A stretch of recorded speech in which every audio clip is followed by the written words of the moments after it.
আমি উবু হয়ে বসে তার পায়ে তেল মালিশ করতে আরম্ভ করলাম। তখন আমার পরনে ছিল শুধু ম্যাক্সি। একদিকে আমি তেল মালিশ করছিলাম, অন্যদিকে শ্বশুর পেপার পড়ছিলেন। মাঝে মাঝে পেপারের আড়াল থেকে আমায় দেখছিলেন। আমি পল্লবী। প্রায় 1 বছর আগে আমার বিয়ে হয়েছিল। আমার স্বামী সেনায় কাজ করেন, যার ফলে তার নিযুক্তি সীমান্তে হয় এবং সেখানে তার পক্ষে পরিবার নিয়ে থাকা সম্ভব হয় না। আমার স্বামী পিতামাতার একক সন্তান, তাই আমায় আমার শ্বশুর শাশুড়ির সাথে শ্বশুর বাড়িতেই বাস করতে হয়। বর্তমানে আমার 25 বছর বয়স।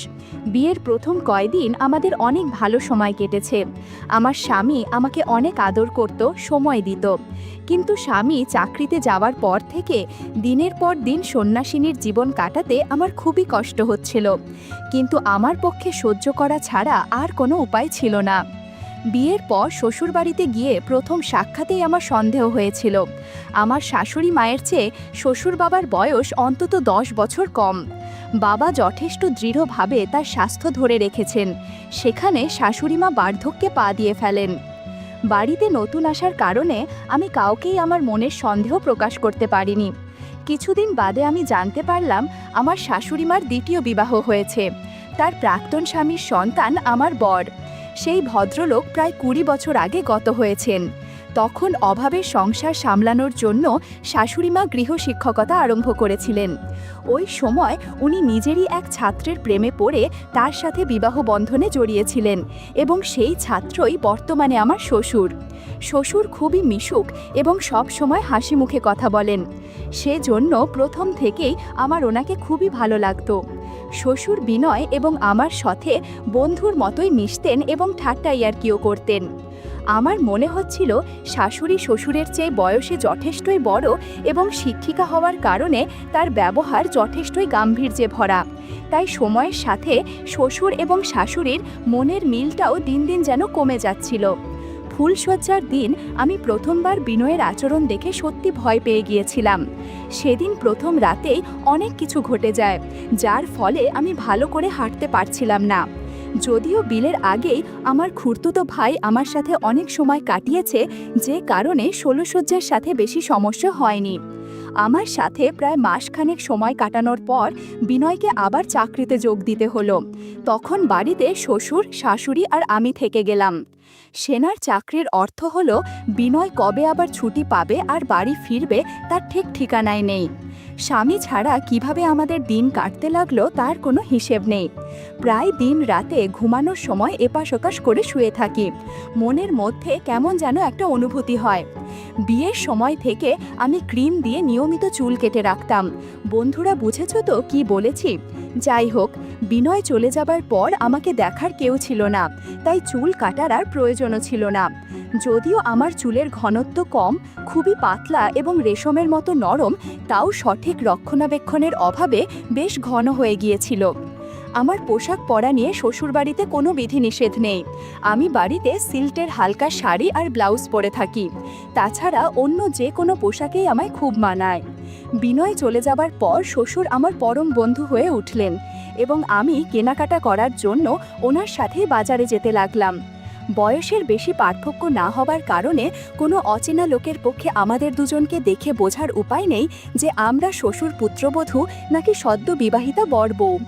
শ্বশুর আমার সমস্ত সাজসজ্জা এবং প্রসাধনের সামগ্রী আমাকে দিয়েই পছন্দ করিয়ে কিনে দিতেন। এইভাবে একদিন সন্ধ্যায় আমি এবং শ্বশুর কেনাকাটা করার জন্য বাজারে গিয়েছিলাম। সেদিন আমার পরনে ছিল শাড়ি আর হাতাকাটা ব্লাউজ, আর যার ফলে আমাকে অনেক আকর্ষণীয় দেখাচ্ছিল। সেদিন বাজারে কেনাকাটা করে ফেরার পথে তুমুল বৃষ্টি নামলো। বাধ্য হয়ে আমাদের দুজনকে একটা সাইকেল রিকশায় চাপতে হলো এবং মাথা ঢাকা তুলে সামনের পর্দাটাও নামিয়ে দিতে হলো। ঝুম বৃষ্টিতে আমি আর শ্বশুর পাশাপাশি বসে এক রিকশায় করে বাড়ি যাচ্ছি। আমার কাছে দুটো ডাবের ব্যাগ ছিল। বন্ধুরা বুঝেছো তো কি বলতে চাইছি? এদিকে আমার মনে কেমন যেন অস্থিরতা হচ্ছিল। এতদিন শ্বশুর আমার বন্ধু মতোই ছিলেন, কিন্তু রিকশায় তার প্রতি আমার ভেতর কেমন যেন একটা টান তৈরি হচ্ছিল। তখনই হঠাৎ আকাশে খুব জোরে বিদ্যুৎ চমকে উঠল এবং প্রবল জোরে মেঘের গর্জন হলো। সাথে সাথেই রাস্তার সব আলো নিভে গেল। আমি ভয় পেয়ে চমকে উঠলাম, না জানি কি হলো। হঠাৎ ঘটে যাওয়া এই ঘটনায় হতভম্ব হয়ে শ্বশুর নিজেও চমকে উঠলেন। শ্বশুর বললেন, পল্লবী, ভয় পাচ্ছ কেন? আমি তো তোমার পাশেই রইছি, ভয় নেই, কিচ্ছু হবে না। কিছুক্ষণ পর আমরা বাড়িতে চলে আসলাম। রিক্সা থেকে নামার সময় খেয়াল করলাম শ্বশুর আমার দিকে আর চোখে তাকাচ্ছে। বৃষ্টির কারণে আমার অনেক কিছু আবছাভাবে বোঝা যাচ্ছিল। আমি বিষয়টি বুঝতে পেরেও কিছুই বললাম না। বাড়ি ফেরার পর আমি পোশাক পাল্টানোর পর হাত মুখ ধোবার জন্য বাথরুমের দিকে এগুলাম।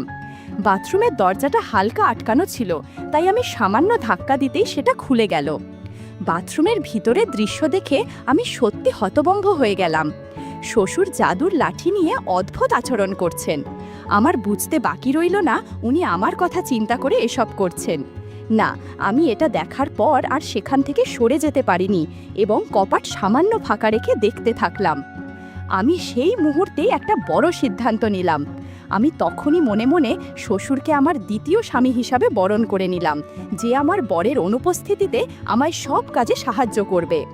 আমি আমার সিদ্ধান্ত বাস্তবায়িত করার সুযোগের সন্ধানে রইলাম। কয়েকদিন বাদেই আমি সেই সুযোগ পেয়ে গেলাম। ৩-৪ দিন বাদেই আমার শাশুড়ি মা বললেন তিনি ১ সপ্তাহের জন্য বাপের বাড়ি যাচ্ছেন, কারণ তার ভাই অর্থাৎ বিনয়ের মামা খুবই অসুস্থ। এই সময় আমায় ঘরের কাজ ও শ্বশুর মশাইয়ের দেখাশোনা করার দায়িত্ব নিতে হবে। এই সুযোগে আমি আমার পরিকল্পনাকে বাস্তবায়িত করতে পারবো ভেবেই আমার অনেক আনন্দ হচ্ছিল। ঘরের পাশে আগুন থাকলেই ঘরের গাদায় আগুন লাগবে, এটাই বাস্তব এবং সেটাই হলো। আমি ওই দিন সন্ধ্যায় পার্লারে গিয়ে বাছার চুল এবং আইব্রো সেট করালাম, এবং যাতে আমায় দেখতে আরও বেশি সুন্দরী লাগে। বাড়ি ফিরে আমি ক্রিম দিয়ে চুল তুলে দিলাম, যাতে আমায় আরও আকর্ষণীয় লাগে। পরের দিন রবিবার অর্থাৎ ছুটির দিন ছিল। শ্বশুর কাজে বেরুবেন না। সকালেই শাশুড়ি তার বাপের বাড়ি চলে গেলেন এবং বাড়িতে আমি আর শ্বশুর থেকে গেলাম। কিছুক্ষণ বাদে শ্বশুর স্নানের জন্য প্রস্তুত হলেন। আমি সাহস করে বললাম, শ্বশুর দাও না, আমি আপনাকে তেল মালিশ করে দিচ্ছি। শ্বশুর একটু ইতস্তত করলেন ঠিকই, কিন্তু আমায় না বলতে পারলেন না। আমি উবু হয়ে বসে তার পায়ে তেল মালিশ করতে আরম্ভ করলাম।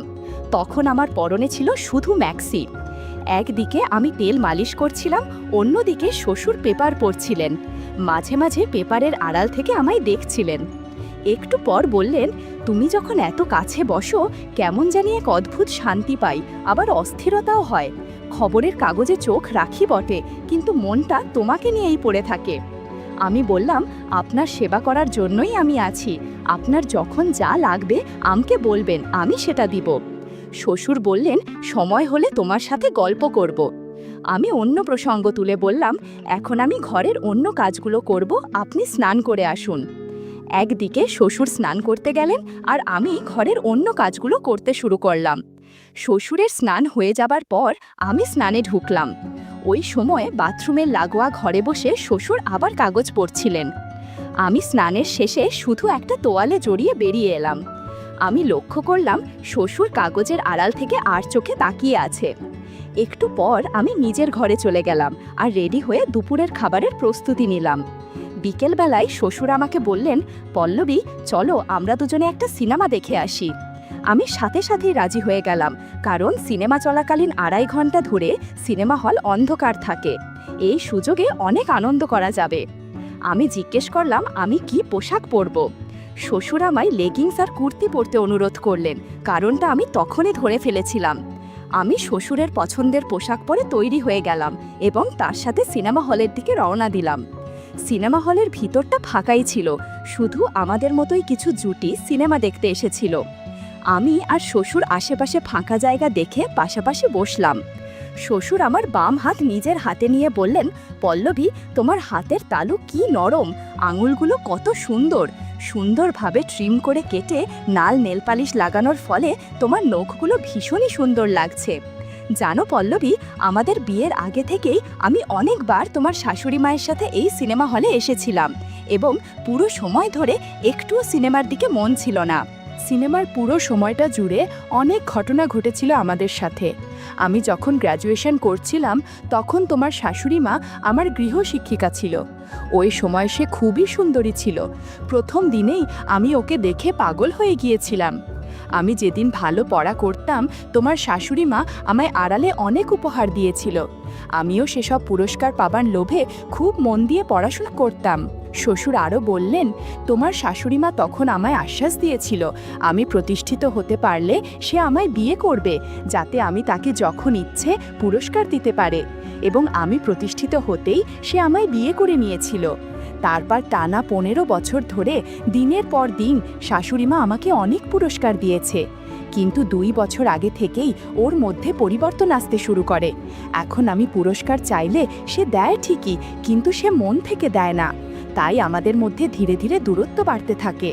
অথচ দেখো, আমার তো সবে 37 বছর বয়স, এবং তুমি নিজেও বুঝতে পেরেছো। তাই আমি প্রায় প্রতিদিন একাকিত্ব অনুভব করি। তুমি আসার পর থেকে মনের কল্পনায় তোমায় বসিয়ে নিয়েছি। শ্বশুরের কথা আমি অনেকটা ইমোশনাল হয়ে পড়লাম। এদিকে সিনেমা হলে অন্ধকার হয়ে এসেছে, শীঘ্রই সিনেমা শুরু হবে। শ্বশুর পপকর্নের প্যাকেট থেকে পপকর্ন খেতে শুরু করলেন। আমি মুচকি হেসে বললাম, শ্বশুর মশাই, আপনার মনে আছে কি আপনি একদিন আমায় দোকানে নিয়ে গিয়ে নিজে পছন্দ করে এই দামি জামার সেটটা কিনে দিয়েছিলেন? তখন কি ভাবতে পেরেছিলে কোনো একদিন আপনার সাথেই এই জামা পরে সিনেমা দেখতে আসবো? শ্বশুর মশাই 2টো পপকর্ন হাতে নিয়ে বললেন, না পল্লবী, আজ যেটা বাস্তব সেদিন সেটা স্বপ্নেও কল্পনা করতে পারিনি। শ্বশুর মশাই একদিকে পপকর্ন খাচ্ছেন, অন্যদিকে আমি কোল্ড ড্রিঙ্কসের বোতল ধরে আছি। সিনেমা দেখার মাঝে আমরা অনেক আনন্দ করেছি। ঘণ্টাখানেক পর সিনেমা শেষ হলো। হলের লাইট জ্বালানোর সাথে সাথে লক্ষ্য করলাম অন্যান্য কাপল যারা সিনেমা দেখতে এসেছিল তারা সবাই কম বেশি অগোছালো হয়ে গেছে। সবাই নিজেদের গুছিয়ে সিনেমা হল থেকে বেরিয়ে এলো। আমরাও তার ব্যতিক্রম নই। সিনেমার শেষে আমরা দুজনে ভালো হোটেলে রাত্রি ভোজন করে বাড়ি ফিরে এলাম। সদর দরজা বন্ধ করার পরেই শ্বশুর বললেন, যাও গিয়ে ফ্রেশ হয়ে নাও, আর হ্যাঁ, আজ রাতে শুধু ব্লাউজ আর পেটিকোট পরবে। শ্বশুরের কথাও তো আমিও তাই করলাম। শ্বশুর বললেন, তোমার পোশাক দিন দিন টাইট হয়ে যাচ্ছে। বিনয় বিদেশ থেকে এসে যদি বলে ঢিলে ঢালা পোশাকগুলো এরকম হলো কিভাবে, তখন কি উত্তর দিবে? আমি বললাম, এসব নিয়ে এখন ভাবতে হবে না, বলবো শ্বশুর শাশুড়ি অনেক যত্ন করেছে তাই এরকম হয়েছে। শ্বশুর হেসে বললেন, তুমি যা ভালো মনে করো, চলো এবার আমার ঘরে। এত তাড়াতাড়ি আমার ঘুম আসবে না, তোমার সাথে ঘণ্টাখানেক গল্প করব, তাছাড়া তোমার শাশুড়ি ফিরে আসলে আর গল্প করতে পারবো না। আমি ব্লাউজ আর পেটিকোট পরে শ্বশুরের রুমে গেলাম। অনেক কথা বলেছিলাম সে রাতে। শ্বশুরও অনেক কথা বলেছিলেন, যেন মনে হচ্ছিল এটাই তার কাছে শেষবার। আজ রাতে আমার মনটা খুবই খারাপ লাগছিল। সব সময় মনে হচ্ছিল এটাই বোধহয় শেষবারের মতো আমি শ্বশুরের সাথে গল্প করছি, কারণ পরের দিন সকালেই শাশুড়ি ফিরে আসবেন। ওনার উপস্থিতিতে শ্বশুরকে আমি আর কোনোদিন কাছে পাবো না। পরের দিন শ্বশুর কাজে বেরিয়ে যাবার পরে শাশুড়িমা বাড়ি ফিরলেন। আমার দিকে চেয়ে মুচকি হেসে পোশাক বদলানোর জন্য ঘরে ঢুকে গেলেন। তবে তার চাউনি এবং হাসি আমার কেমন যেন রহস্যময় মনে হলো। কিছুক্ষণ বাদে শাশুড়ি পোশাক পরিবর্তন করে মুখ হাত পা ধুয়ে ঘরে এসে বসলেন এবং চা জল খাবারের পর আমায় বললেন, কিরে পল্লবী, 7 দিন কেমন কাটালি? সব ঠিক আছে তো? তোর কোনো অসুবিধা হয়নি তো? তোর শ্বশুরের ভালো করে সেবা করেছিলি তো? আমি হেসে বললাম, হ্যাঁ শাশুড়ি, সব ঠিক আছে। 7 দিন আমি আর শ্বশুর খুবই ভালো সময় কাটিয়েছি, কোনো অসুবিধা হয়নি। মামা শ্বশুর এখন ভালো আছেন তো? শাশুড়ি হেসে বললেন, হ্যাঁ রে, তোর মামা শ্বশুর এখন ভালো আছে। তারপর যে কথাটি বললেন সেটা শুনে আমার মাথা ভোঁ ভোঁ করে ঘুরে গেল। শাশুড়ি হেসে জিজ্ঞেস করলেন, হ্যাঁ রে, তোর শ্বশুর তোকে কষ্ট দেয়নি? মানে তোর ব্যথা লাগেনি তো? শাশুড়ি এ আবার কি প্রশ্ন করছে? সে মনে মনে কি ভাবছে? তাহলে সে কি আমার আর শ্বশুরের গত 7 দিনের কীর্তি সব বুঝতে পেরে গেছে? ছি ছি, সে কি ভাবছে? আমি থতমত খেয়ে যেন বোবা হয়ে গিয়েছিলাম। শাশুড়ি আবার বললেন, শোন পল্লবী, আমি সব জানি এবং সব বুঝতে পেরেছি। আমি নিজেই এটা চেয়েছিলাম। আমার বয়স হয়েছে, একসময় পারলেও আমি তোর শ্বশুরকে আর এখন উপহার দিতে পারি না। বিয়ের 1 মাস পর থেকে কাজে যোগ দেবার ফলে বিনয় বাড়িতে থাকতে পারেনি। স্বামী ছাড়া মেয়েদের কেমন অনুভূতি হয় আমি সেটা বুঝতে পারি, আর ইচ্ছে করেই 1 সপ্তাহের জন্য বাপলে বাড়ি গিয়েছিলাম, যাতে আমার অনুপস্থিতিতে তুই আর তোর শ্বশুর কাছে আসতে পারিস। তোর ক্লান্ত মুখ দেখে বোঝা যাচ্ছে কাল রাতে কি হয়েছে। তুই ভয় পাস না, আমি ভীষণ খুশি হয়েছি। শাশুড়ির কথা শুনে লজ্জায় আমার মুখ চোখ লাল হয়ে যাচ্ছিল। আমার মনে হচ্ছিল আমি যেন শাশুড়ির হাতে চুরির দায়ে ধরা পড়ে গেছি। আমি শাশুড়ির চোখের দিকে তাকাতেও পারছিলাম না, কোনো কথাও বলতে পারছিলাম না। তবে তার বাপের বাড়ি যাওয়াটা যে উদ্দেশ্য প্রণোদিত ছিল সেটা জেনে আমার ভিতর ভিতর খুব আনন্দ হচ্ছিল। সারা দিন আমি লজ্জায় শাশুড়ির সাথে আর কথাই বলতে পারিনি। সন্ধ্যায় শ্বশুরবাড়ি ফেরার পর শাশুড়ি তাকে হেসে বললেন, "কি গো, কেমন আছো? আমার এই ছোট্ট বৌমাকে কষ্ট দাওনি তো?" শাশুড়ির কথায় শ্বশুরও থতমত খেয়ে কোনো উত্তর দিতে পারেননি। রাত্রিভোজনের পর শ্বশুর ও শাশুড়ি নিজেদের ঘরে চলে গেলেন এবং আমি আমার ঘরে ঢুকে পড়লাম। আমার মধ্যে অস্থিরতা হতে শুরু করেছে। আসলে গত 7 দিন ধরে যা পেয়েছি তা হঠাৎ করে বন্ধ হয়ে যাওয়ায় ঘুম হচ্ছিল না। কিছুক্ষণ বাদে আমার ঘরের দরজায় টোকা পড়ল। আমি ঘরের বাহিরে বেরিয়ে দেখলাম শাশুড়ি দাঁড়িয়ে আছেন। উনি আমায় বললেন, "পল্লবী, এখনই আমার ঘরে আয় তো, একটা বিশেষ দরকার আছে।" আমি শাশুড়ির সাথে ওনার ঘরে ঢুকলাম। শাশুড়ি হেসে বললেন, "শোন, একবার দুজকে মিলিয়ে দেবার পর আর তাদের আলাদা রাখা উচিত হবে না। তাই আমি নিজের চোখে তোদের গল্প করা দেখতে চাই।" শাশুড়ির কথা শুনে আমি এবং শ্বশুর কারুরই বুঝতে দেরি হয়নি ওনার এই কথা বলার কী উদ্দেশ্য। আমি বললাম, "শাশুড়ি মা, আপনিও আমাদের সাথে গল্প করুন, দেখবেন অনেক ভালো লাগবে।" সেদিন রাতে আমরা 3 জন অনেক গল্প করেছি, অনেক চেঁচামেচি করেছি। সেদিনের পর থেকে আমি প্রতি রাতেই শ্বশুর আর শাশুড়ির ঘরে যেতাম। মাঝে মধ্যে শাশুড়ি আমার ঘরে আসতেন। কোনো দিন তো 3 জনে রান্নাঘরেও গল্প করেছি। এসব কিছু যেন আমাদের প্রতিদিনের কাজের মতো হয়ে গেছে।